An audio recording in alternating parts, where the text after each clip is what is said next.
चलिए तो शांत हो जाइए। मेका बेटी द मिस्ट्री कैट सब पूरा का पूरा हिंदी एक्सप्लेनेशन जो है आप लोगों को मिलेगा। ये जो है आज यहाँ ध्यान दीजिएगा, संपूर्ण हिंदी जो है एक एक लाइन बाय लाइन मिलता रहेगा। इसके पहले भी सारा वीडियो आप लोगों को मिला होगा। थोड़ा बात बंद कीजिए, शांत हो जाइए। ये जो है मेका बेटी द मिस्ट्री कैट आज एक बिल्ली के माध्यम से यहाँ पर सब लोग बताते हैं बिल्ली की कहानी, लेकिन यहाँ बिल्ली की कहानी है नहीं। यहाँ क्रिमिनल और जो प्रशासन है उसके बीच में क्या हो रहा है इसके बारे में ये देखेंगे। यहाँ पर ये टीएस एलियट महोदय की बात करें तो ये छोटे छोटे चीजों में भी बहुत सारे जो है शिक्षा दे पाते हैं। मेका बेटी द मिस्ट्री कैट, ठीक है ना। इसमें आप देखेंगे तो ये टीएस एलियट का जो है लाइन बाय लाइन आपको एक एक मिलता रहेगा, है ना। मेका बेटी जो है मिस्ट्री कैट, ठीक है ना। तो आज तो ठंडा ज्यादा है लेकिन फिर भी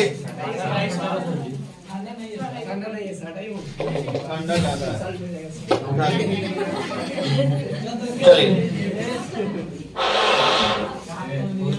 मेका बेटी द मिस्ट्री कैट एक रहस्यमयी बिल्ली की कहानी नहीं है। यहाँ लिखा हुआ है उसके बारे में नहीं आप बात कीजिए।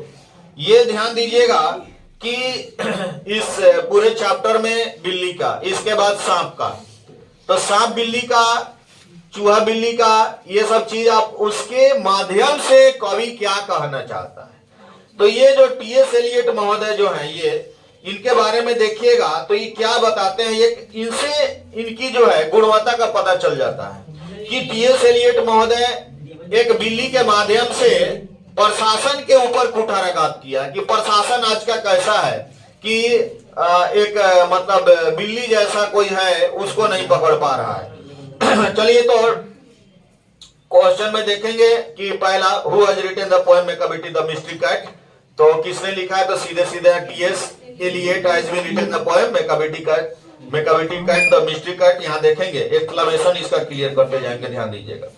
चलिए तो इनके बारे में थोड़ा जान लेते हैं कि जो है मेका बेटी टीएस एलियट का लिखा हुआ, इनके बारे में डिटेल समझ लें। ऑब्जेक्टिव में ज्यादातर जो चैप्टर से नहीं लेकिन पोएट के बारे में डिटेल आपको जानकारी रहेगा तो ऑब्जेक्टिव आपका क्लियर हो जाएगा। चलिए ध्यान दीजिएगा। इनका पूरा देखिए, थॉमस एस्ट्रेंस एलियट, टीएस एलियट इनका शॉर्ट नेम है। इनका जन्म जो है 1888 में और मृत्यु 1965 में। यहाँ ध्यान दीजिएगा। Was born in Saint Louis Missouri USA. देखिए यूएसए का ये बहुत ही जाने माने टीएस एलियट महोदय हैं। ये यूएसए में इनका जन्म हुआ 1888 में, ध्यान दीजिएगा।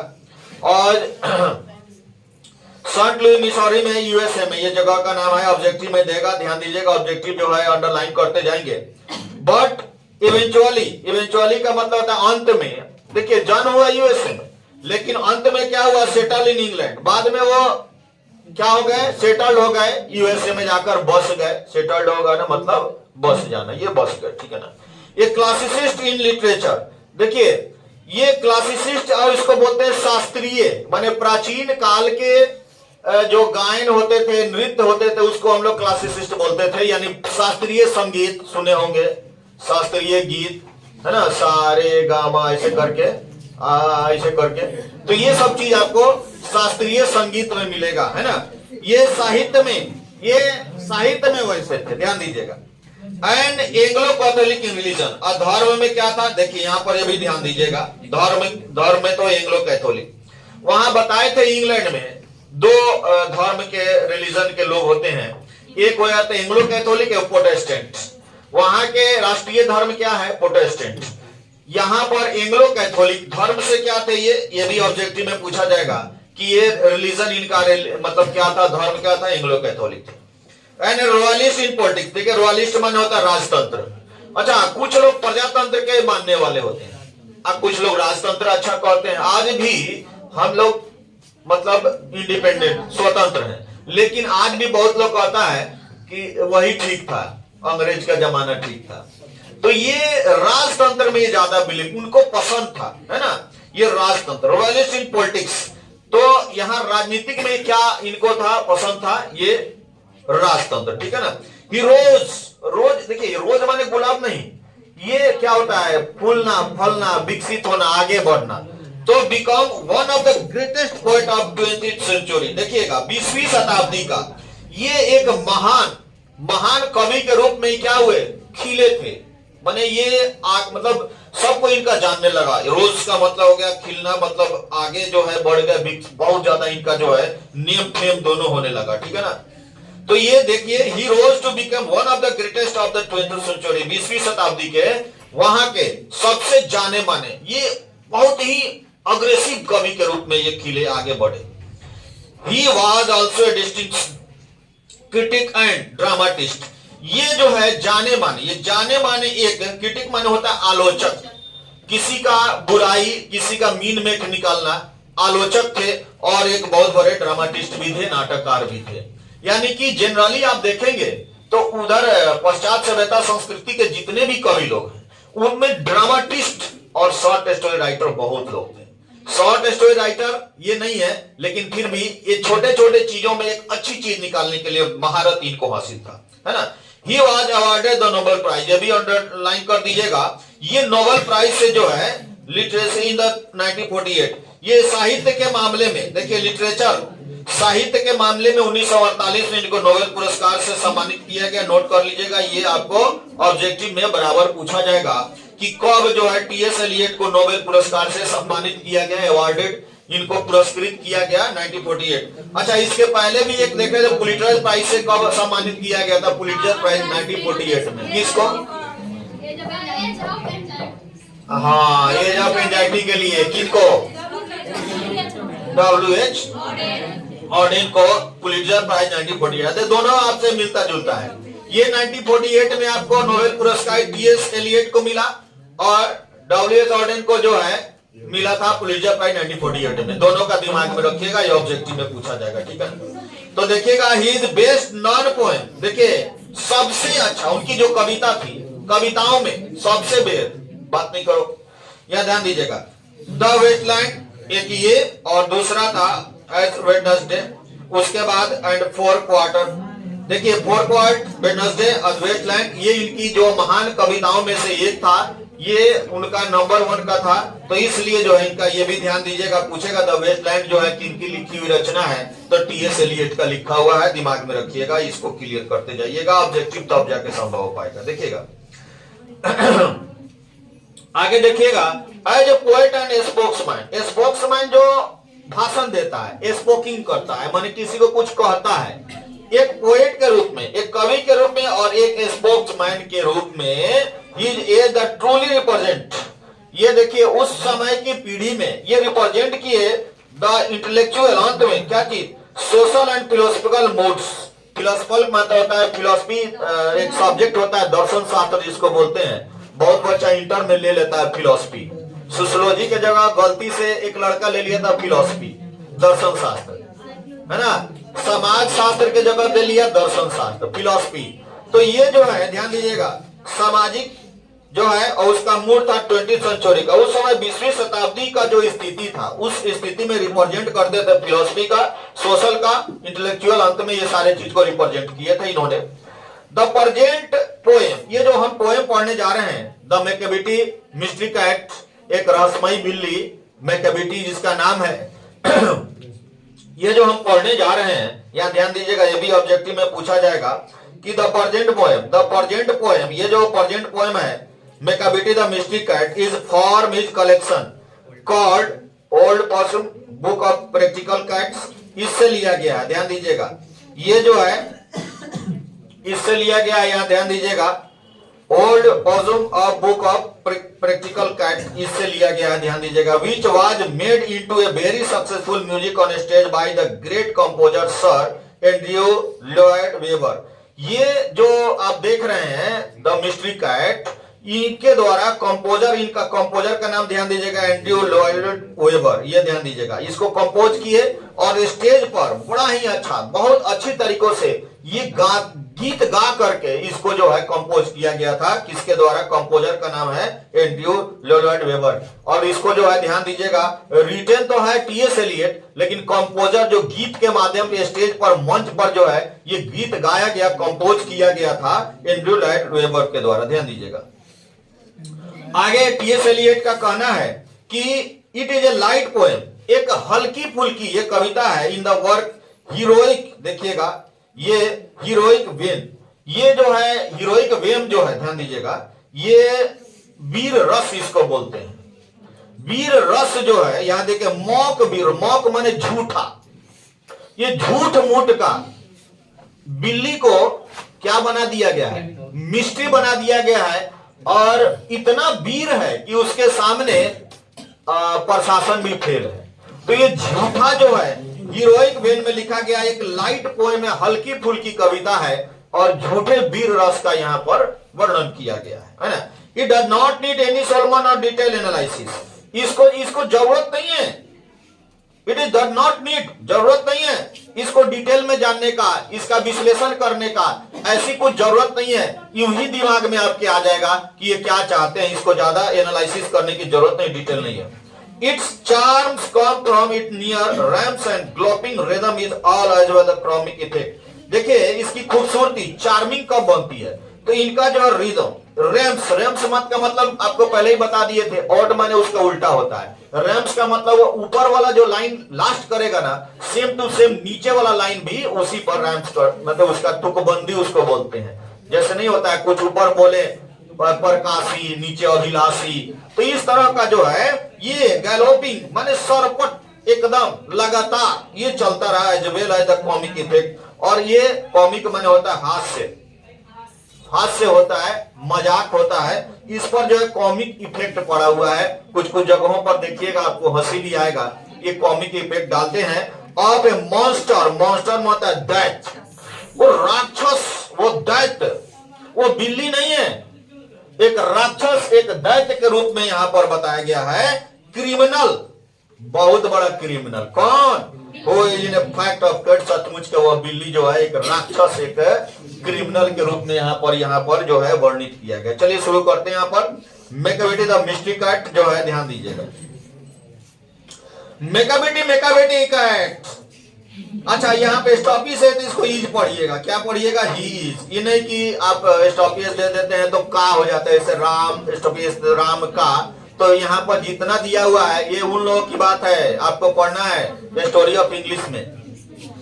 दो इंग्लिश आपको पढ़ना है, एक ये और एक स्टोरी ऑफ इंग्लिश, पतला सा है, ठीक है ना। उसमें आपको modern English, old English, modern English और आपको कौन सा इंग्लिश? ओल्ड इंग्लिश, मिडल और उसके बाद हो जाएगा मॉडर्न, न्यू इंग्लिश जो है, ठीक है ना। देखिए मेकाबेटी कैट, ही इज कॉल्ड, यहाँ इज देखिएगा, ध्यान दीजिएगा, he is called the hidden पॉ। अच्छा देखिए हिडन माने छुपा हुआ, पॉ माने होता है पंजा। यहाँ एक और बात देखिएगा, हिडन पॉ का मतलब यहाँ छुपा हुआ पंजा मत देखिए, यहाँ होगा छुपा रुस्तम, छुपा रुस्तम, हिडन पॉ। बिल्ली जब चलती है ना तो ऐसे चलती है कि बगल में सोए हुए हैं तो पता नहीं चलेगा, उसका पंजा जो है छुपा रुस्तम उसको बोलेंगे। अब मेकाबेटी तो और है, यहाँ जो पंजा होता है ना आवाज तक नहीं आता है, उसका पंजा जो है ऐसे चलता है, धीरे से आएगा आपका दूध पी जाएगा, आपका जो है मीट बना के रखे वो खा जाएगा, आपको पता नहीं चलेगा कब चट कर गया। इसको हिडन पॉ, it is called name, it is important. देखिए ध्यान दीजिएगा, हिडन पॉ, it is called name, hidden पॉ नहीं। यहाँ पर यहाँ बता रहे हैं कि जो मेकाबेटी जो कैट है इसको हम किस चीज से बुलाएंगे? हिडन पॉ। उसका पंजा ऐसा है ना कि दूध वहीं पर आएगा, ऊपर का जो है मक्खन जो है छाली खा जाएगा, ऐसा है, ध्यान दीजिएगा। और आपको जो है पता नहीं चलने देगा, ध्यान दीजिएगा। आगे देखेंगे टी.एस. एलियट महोदय ने क्या बताया इसके बारे में, ध्यान दीजिएगा। थोड़ा सा लंबा है, इसको जो है क्लियर करते जाएंगे, ध्यान दीजिएगा। फॉर देखिएगा फॉर वेरी, देखिए इज यहां पर आ गया, ऑब्वियस नहीं करेंगे इसको, है ना। He is the master criminal. लड़का यहां ध्यान दो, मास्टर क्रिमिनल, बताइए कमजोर क्रिमिनल नहीं है। हाँ, इसका जो है criminal, master criminal who can defy the law. ये देखिए इस पर कोई डिफाई माने कोई फर्क नहीं पड़ता, इग्नोर कर देता है, हटा देता है, खत्म कर देता है, लॉ को तो जानता ही नहीं, धज्जी उड़ा देता है। डिफाई द लॉ है लड़का, कानून इस पर तो लागू ही नहीं होगा। ऐसा ना मास्टर क्रिमिनल है ना, कानून इसका बाल बांका नहीं कर पाएगा। डिफाई द लॉ, ध्यान दीजिएगा। आगे बोलते हैं he the bafflement of the Scotland yard. देखिए स्कॉटलैंड की जो पुलिस है ना, बताइए स्कॉटलैंड यार्ड जो मतलब एक चीफ होता है, वहां पर सारे के सारे जो है जितने भी पुलिस लोग, बात नहीं करो है लड़का, जितने भी पुलिस एक हेड क्वार्टर होता है, बात समझिए, उसके लिए परेशानी, बेफलमेंट, एक बिल्ली जो है परेशानी का सबब बन गया है, परेशानी का सबब बन गया ये बिल्ली। स्कॉटलैंड यार्ड पुलिस जो है, the flying squad despair, flying squad बोलते हैं उड़न दस्ता, उड़ के आ जाता, ऐसा ऐसा पुलिस है ना। अच्छा, फ्लाइंग स्क्वाड आप लोगों को परीक्षा में सेटल्ड किया जाता है, आप लोग लिख रहे हैं, बात नहीं करो, चीट कर रहे हैं, कहां से एक बैग उड़ के आ जाएगा, उसको बोलते हैं फ्लाइंग स्क्वाड, उड़न दस्ता। तो उड़न दस्ता के लिए भी ये चुनौती बन गया है, ये उड़न दस्ता के लिए भी बहुत ही डेंजर हो गया है, परेशानी का सबब बन गया है कि एक बिल्ली नहीं है, पूरा हेड क्वार्टर को घुमा के रख दिया है ये बिल्ली। ध्यान दीजिएगा, for when the reach the scan of crime, जहां क्राइम होगा उस जगह पर जब पहुंचेंगे ना, मैकेविटी इज नॉट देयर, वहां वो नहीं होगी, नहीं मिलेगी। वहां क्राइम करके रफू चक्कर, पूरा पुलिस महकमा जो है एकदम खोज में लगा हुआ है, कहां गई कहां गई। क्राइम पर पहुंचेगी, जहां क्राइम हुआ स्केन ऑफ क्राइम, जब यहां पहुंचेगी ना, व्हेन दे रीच, जब वो लोग वहां पर पहुंचते हैं, Macavity is not there, Macavity वहां पर नहीं रहती है। बताइएगा, आगे देखेंगे Macavity, Macavity, there is no one like Macavity, Macavity के जैसा कोई नहीं है, ऐसा जो है कोई नहीं है, मैकेविटी के जैसा कोई नहीं है। ध्यान दीजिएगा, आगे देखेंगे अगले पैराग्राफ में, बात नहीं करो, तुम उसी समय से बात कर रहा है। He's broken every human law। देखिए जितने भी कानून बने हैं ना, उस सबको क्या कर देता है, तोड़ देता है। कौन? मैकेविटी, है ना। He break the law of gravity, यहां तक कि ग्रेविटी, गुरुत्वाकर्षण के लॉ को भी तोड़ देता है। न्यूटन ने बताया था गुरुत्वाकर्षण लॉ, उस पर भी ये जो है लागू नहीं हो रहा है। ये गुरुत्वाकर्षण देखिए ह्यूमन लॉ को तो तोड़िए दे रहा है, ये ग्रेविटी के लॉ को भी तोड़ दे रहा है। कोई भी वस्तु ऊपर जाती है, फेंकते हैं तो नीचे ही आती है, लेकिन ये कैसी बिल्ली है कि ग्रेविटी जो गुरुत्वाकर्षण का लॉ है, ह्यूमन लॉ को तो तोड़िए देती है और लॉ ऑफ ग्रेविटी को भी तोड़ दे रही है ना। हिज पावर ऑफ लेविएशन, देखिएगा लड़का, लेविएशन का मतलब होता है उड़ने की क्षमता, उड़ने की क्षमता। इसका जो है ना पावर, शक्ति, उड़ेगी तो कहां उड़ जाएगी, ग्रेविटी, लॉ ऑफ ग्रेविटी लागू नहीं, ऊपर जाएगी तो नीचे गिरना ना चाहिए। और इसका शक्ति देखो, लेविएशन, उड़ने की जो क्षमता है ना, इस पावर ऑफ लेविएशन, ऐसा ना उड़ेगी, पता नहीं कहां चली जाएगी। इसका मतलब क्या हुआ कि लॉ ऑफ ग्रेविटी इस पर लागू नहीं होता है, ऊपर जाता नीचे आना चाहिए था ना। तो ये ऐसा ना बिल्ली है, मैकेविटी द मिस्ट्री कट, ध्यान दीजिएगा। वुड मेक ए फकीर स्टेयर, कोई फकीर जो है, फकीर माने साधु महात्मा है, साधु महात्मा फकीर, टकटकी लगाकर देखेगा ना, उसके सामने से भी गुजर जाएगा, दिखाई नहीं दे कहां चल गया। कोई फकीर को भी दिखाई नहीं देता है, क्योंकि इसके उड़ने की जो शक्ति है ना, गुरुत्वाकर्षण के रूल को भी तोड़ देती है। ये फकीर का मतलब क्या होता है? साधु महात्मा। अगर ध्यान मग्न है, देख रहा है, लेकिन कब गुजर जाएगी पता नहीं, किधर चली गई। ध्यान दीजिए, ऐसी है मैकेविटी। देखिए टीएस एलियट एक छोटा सा, यहां पर देखिए ये बिल्ली के माध्यम से बता रहे हैं कि क्रिमिनल प्रशासन के आंख में कब धूल झोंक देता है, और जब क्राइम वाले जगह पे पहुंचता है प्रशासन, तो क्या होता है? क्रिमिनल वहां पर नहीं होता है। यहाँ मतलब ये है, लोग सीधे पढ़ा दे रहा है, यूट्यूब में देखिएगा पढ़ा दे, लेकिन इसका जो मेन जो थीम है, उस थीम को नहीं आप समझ पा रहे। या बिल्ली की बात नहीं है, उस क्राइम क्रिमिनल की बात की जा रही है, जो पुलिस के लिए क्या हो गया है? परेशानी का सबब बन गया। ध्यान दीजिएगा। And when you reach the skin of crime, जब आप जहां क्राइम होगा वहां पहुंचेंगे ना, तो क्या होगा? मैकेविटी इज नॉट देयर, वहां मैकेविटी नहीं हो। ध्यान दीजिए। You may seek him in the basement, आप उसको खोज, आप दिखाई देगा, मिलेगा कहां? बेसमेंट में। बेसमेंट का मतलब क्या होता है? ध्यान दो, नीचे कभी देखिए बना दिया जाता है, ऐसे घर बनता है तो नीचे जो है बेसमेंट बना जाता है, कहीं आपको मिल जाएगा कहां पे? बेसमेंट में। You may look up in the air, हवा में, है ना। बट आई टेल यू, लेकिन मैं फिर कह देता हूं, वंस एंड वंस अगेन, फिर बार बार कह देता हूं कि मैकेविटी इज नॉट देयर। आप खोजेंगे ना बेसमेंट में चाहे हवा में, वहां भी नहीं मिलेगी। कौन नहीं मिलेगी? मैकेविटी। किताब पे ध्यान दीजिए, यहां पे ध्यान दीजिए, यहां पे ध्यान दीजिए, सुनिए अगला देखिएगा। मैकेविटी है ginger cat.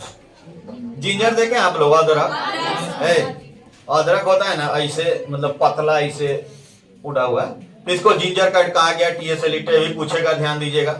Ginger cat is very tall and thin, लंबी और पतली सी। ये जो बिल्ली है ना, अच्छा यहाँ पर ही इज का प्रयोग किया गया है, बिल्ली नहीं है। ध्यान दो, आज तुम लोग बहुत ज्यादा डिस्टर्ब कर रहे हो, क्या बात है? बार बार हमको बोलना पड़ रहा है, वीडियो है फिर भी तुम लोग परेशान है। ध्यान दो, खड़ा करके, इसी में हम पूछेंगे खड़ा करके सबको, ही क्यों लगाया गया जबकि बिल्ली है? सी लगाना चाहिए, तो बिल्ली नहीं बिल्ला है। क्या है? बिलार। ही का प्रयोग क्यों किया गया? हाँ, अब समझ में आ गया। नर और मादा, तो ये जो है नर बिल्ली है, इसीलिए ही का प्रयोग किया गया। ध्यान दीजिएगा। कैसी है? तो जिंजर जैसी है। के जिंजर, जिंजर माने अदरक के जैसा। आदि का एक टुकड़ा ले लो, ध्यान दो, आदि का एक टुकड़ा ले लो, कैसा दिखेगा? टेढ़ा में लंबा और पतला सा, तो वैसे ही इसको जिंजर कैट का उपाधि दिया। He would know him if you saw him। आप देखना चाहेंगे ना, है ना? For his eye are shock, देखिएगा, shock, इनकी आंखें जो है ना धसी हुई, जब देखेंगे ना आंखें जो है धसी हुई देखिएगा। तो देखिए ये जो है, देख रहे हैं ना, इसकी आंखें जो है धसी हुई, ठीक है ना, इसकी आंखें जो है धसी हुई। ध्यान दीजिएगा, किताब में भी देखते रहिएगा, इस पे जो है देखते रहेंगे, है ना। His brow is deeply lined with thought। तुम लोग जानते होंगे ब्रो, आई ब्रो, हाँ, लड़कियों लोगों को पता होगा, बच्चा लोग को नहीं पता, लड़का लोग। अच्छा बात बंद कीजिए, वीडियो चल रहा है, देखिएगा। His brow is deeply lined with thought।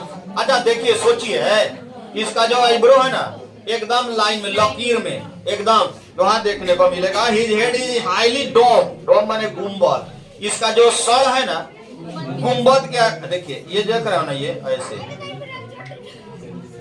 इसकी आंखें धसी हुई और सर जो है गुम्बद के जैसा। ध्यान दीजिएगा। His coat is dusty upon neglect, और इसका जो है पूरा शरीर धूल में जो है ऐसे नहीं साफ सुथरा है। His whiskers, whiskers माने देखिए, whiskers माने बिल्ली का जो मोच होता है ना, मोच, इंसान के मोच को मोस्टाच कहते हैं, और ये जो है पतला एक एक बाल निकला रहता है ना, बाल, है ना। अनकॉम, कॉम माने कंगी, अनकॉम माने कभी बिना कंगी उस पर नहीं कभी लगा हुआ है, अनकॉमन माने उगा हुआ नहीं। और यहाँ हम बात कर रहे हैं कि ऐसा ना बेकार सा, गंदा सा, ऐसे मतलब उलझा हुआ सा, कभी कंघी उस पर नहीं किया हुआ होगा, ऐसी उसकी विष। देखिएगा यहाँ पर विस्कर्स माने होता है मुच्छे, ठीक है ना, ऐसा इसका होगा, ठीक है ना।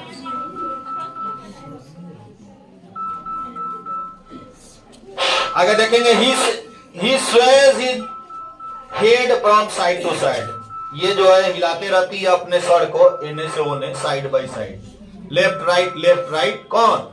ये मैकाविटी जो मिस्ट्री कैट है। With the movement like a snake, लग रहा है कि कौन सांप जो है कैसे हिलाती है, सांप के जैसे हिलाती है, ठीक है ना।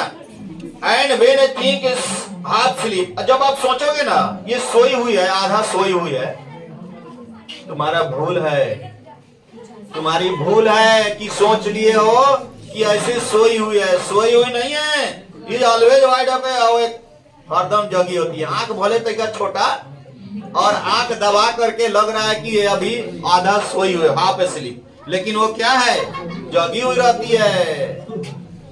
देख लो कितना डेंजर है, उसको ऐसा मत सोचना। देखिए इसमें जो है और भी बहुत सारे पैराग्राफ है, 40 है, तो ये वीडियो जरा लंबा हो जाएगा। दूसरे आपको भाग में इसका जो है सेकंड भाग में आप लोगों को ये वीडियो मिलेगा। तब तक के लिए इतना ही रहने देते हैं, और सब्सक्राइब और लाइक जो है और शेयर करते रहेंगे ताकि अगला वीडियो आपको मिलता रहे जैसा कि पहले जो है मिला हुआ है। चलिए तो ठीक है, धन्यवाद।